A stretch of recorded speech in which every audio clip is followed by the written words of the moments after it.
नमस्कार, चैनल में आपका हार्दिक स्वागत है। तो दोस्तों, कैसे हैं आप लोग? उम्मीद है आप बढ़िया होंगे। दोस्तों, एक बार फिर से इंडियन इकोनॉमी को लेकर आरबीआई ने अपने सालाना रिपोर्ट में एक पॉजिटिव रिव्यू दिया है।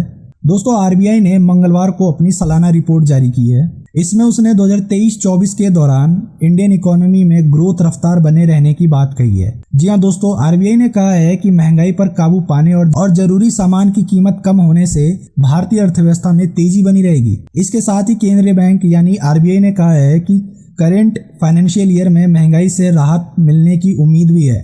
लेकिन इसके अलावा रिपोर्ट में यह भी कहा गया है कि धीमी वैश्विक वृद्धि और बहुत दिनों से चल रहे रूस और यूक्रेन के बीच लड़ाई और वैश्विक वित्तीय प्रणाली में दबाव की ताजा घटनाओं के कारण अगर वित्तीय बाजार में अस्थिरता होती है तो इससे वृद्धि के लिए एक नेगेटिव अप्रोच पैदा हो सकता है।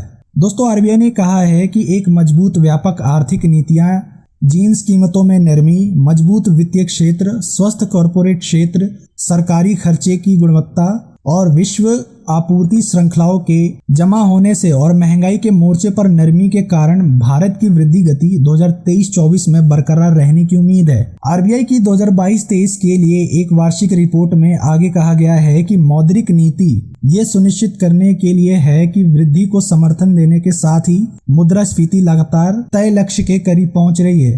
दोस्तों, इसी रिपोर्ट के मुताबिक एक स्थिर विनिमय दर और एक सामान्य मानसून के साथ अगर अल नीनो घटना नहीं होती है तो मुद्रास्फीति के 2023-24 में नीचे जाने की उम्मीद है। आपको बता दें कि थोक मुद्रास्फीति के घटकर 5.2% से कम रहने का अनुमान है, जो कि ये बीते वित्त वर्ष में 6.7% था। इसके अलावा बाहरी क्षेत्र में केंद्रीय बैंक ने कहा है कि सेवाओं के मजबूत निर्यात और आयातित वस्तुओं की कीमतों में नरमी के कारण चालू खाता घाटा यानी कि करेंट अकाउंट्स ऑफ डेफिशिएंसी सीमित रहने की उम्मीद है।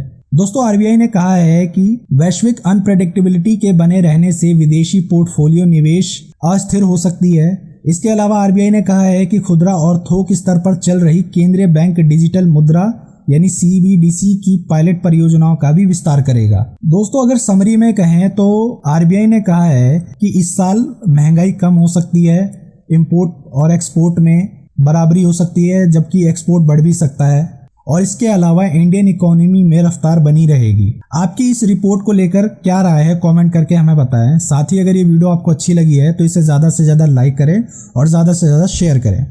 हमारे चैनल को सब्सक्राइब करें ताकि आपको ऐसी ही काम की खबरें और नई जानकारियां मिलती रहें। साथ ही बेल आइकॉन को भी दबाएं ताकि इससे जुड़ी जानकारी आने पर आप जल्द से जल्द देख सकें। धन्यवाद।